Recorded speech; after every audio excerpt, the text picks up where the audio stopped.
हमारा टॉपिक चल रहा था संख्या पद्धति, और अब तक संख्या पद्धति में जितने भी सवाल हल किए हैं उनके आगे ही ये कुछ और एसएससी के क्वेश्चन हैं जो आपकी प्रत्येक परीक्षा में बहुत लाभकारी होंगे। ध्यान दीजिए, करते हैं इन्हें हल। बहुत आसान से सवाल है ये।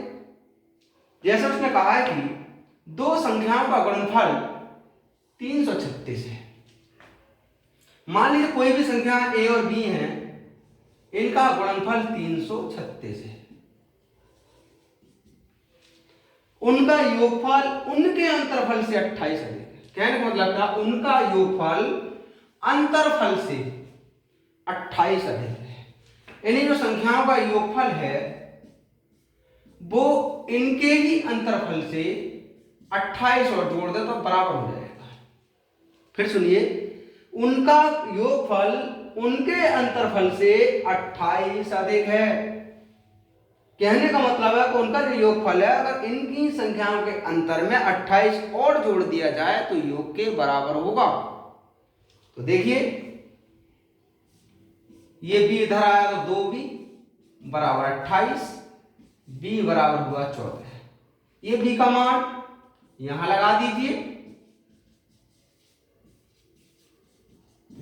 ये हुआ a गुणा 14 बराबर 336।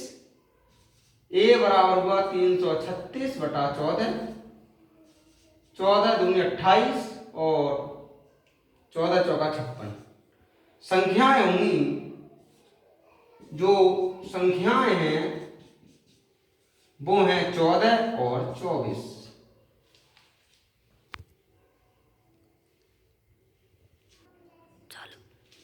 देखिए, इससे आगे आता है दूसरा सवाल। बहुत आसान है ये भी।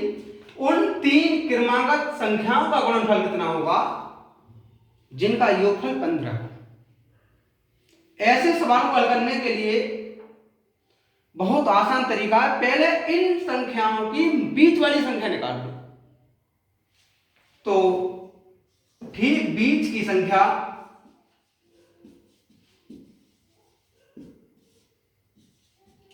ये होगी 15, यानी इनका योगफल, और जितनी संख्याएं हो 5। इसका मतलब तीनों संख्याओं में बीच वाली संख्या 5 है और संख्याएं 3। तो पहली संख्या कितनी होगी? पहली संख्या इससे 1 कम होगी, 4 होगी। तीसरी कितनी होगी? तीसरी संख्या इससे 1 ज्यादा होगी, अर्थात 6। अब उसने कहा कि इन तीनों संख्याओं का गुणनफल क्या होगा।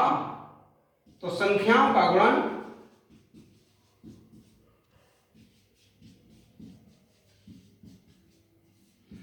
5 गुणा 4 गुणा 6, ये होगा 120।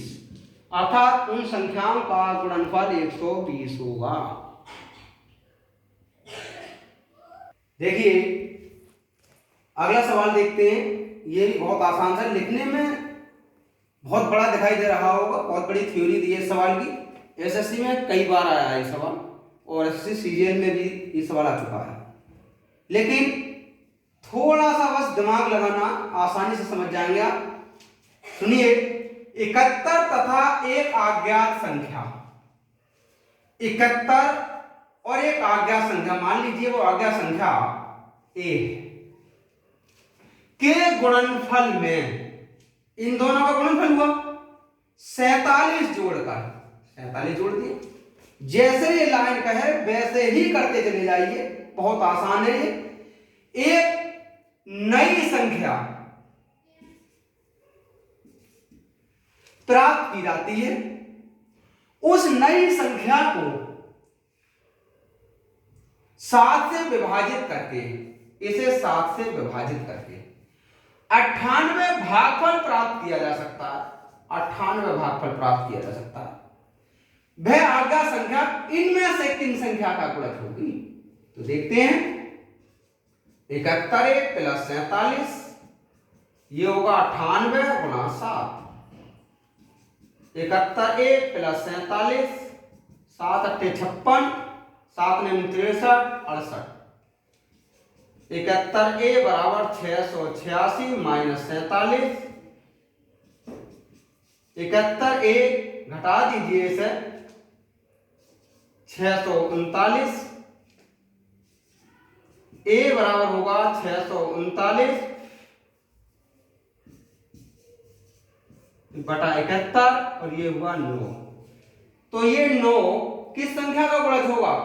3 का, क्योंकि इसका मतलब हुआ 3 गुणा 3।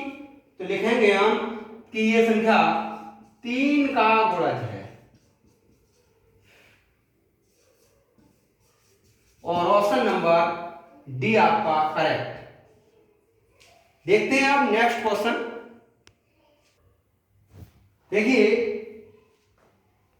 यही संख्या पद्धति का अगला सवाल आता है और इस तरह के सवाल कई बार एग्जाम में भी आ चुके हैं। ये देखने में बहुत बड़े दिखाई देते हैं, जबकि इतने बड़े नहीं, बहुत आसान से सवाल होते हैं। यदि दो संख्याओं के योग को उन संख्याओं से अलग अलग गुणा किया जाए, मानिए दो संख्याओं का योग a प्लस b है, इन्हें अलग अलग गुणा किया जाए इन्हीं संख्याओं से। या ये भी कह सकते हैं कि मान लीजिए संख्या a और b है, इन दोनों के योग को एक बार अगर a से गुणा करें तब तो 247 आता है। यदि इन्हीं के योग को b से गुणा कर दें तब 114 आता है। तो ये बताएगा भाई इस संख्या का योगफल कितना होगा, इसे जोड़ लीजिए बस। समीकरण नंबर 1 और 2 को जोड़ने पर जब जोड़ेंगे तो a प्लस b a और a plus b into b, इसे जोड़ लीजिए, ये हो जाएगा 361। यहां से a प्लस b कॉमन लिया तो ये a प्लस b बचा और ये हुआ 361। ये हुआ a प्लस b का वर्ग 361, a प्लस b, इस 361 का वर्गमूल निकाल लीजिए और ये हो जाएगा 19। तो संख्याओं का जो योगफल रहेगा वो रहेगा 19। देखते हैं आप नेक्स्ट क्वेश्चन। देखिए नेक्स्ट क्वेश्चन बहुत आसान सा है। ये भी दो संख्याओं का जोड़ 24 है। मान लीजिए कोई भी संख्या a और b है तो इन दोनों का जोड़ 24 है और उनका गुणनफल 143 है। यानी इन संख्याओं का जो गुणनफल है वो 143 है। तो इनके वर्गों का योग कितना होगा? इसके दोनों ओर वर्ग कर लीजिए बस।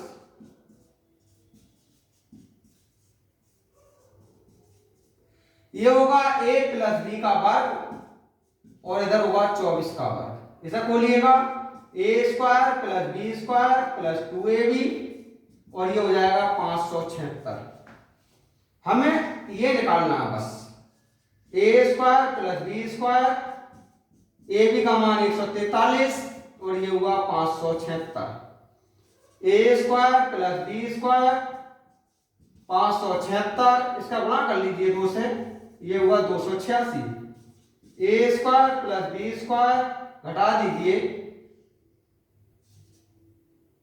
और 2, ये बचा 290। अर्थात उन संख्याओं के वर्गों का योग होगा 290। इस प्रकार के और भी सवाल हैं, उनका अभ्यास करें तथा हमारे चैनल को सब्सक्राइब करें, लाइक करें और अधिक से अधिक दोस्तों में शेयर करें।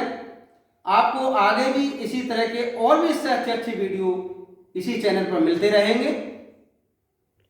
बाकी हम कोई भी अगर एग्जाम की तैयारी कर रहे हैं, उस एग्जाम की तैयारी के लिए सबसे पहले होता है हमारा मन का बल। हमें मन का बल कभी कमजोर नहीं करना चाहिए तथा लगातार अभ्यास करते रहना चाहिए। बाकी कल मिलते हैं अगले चैनल पर। इस चैनल को सब्सक्राइब करें। Thank you.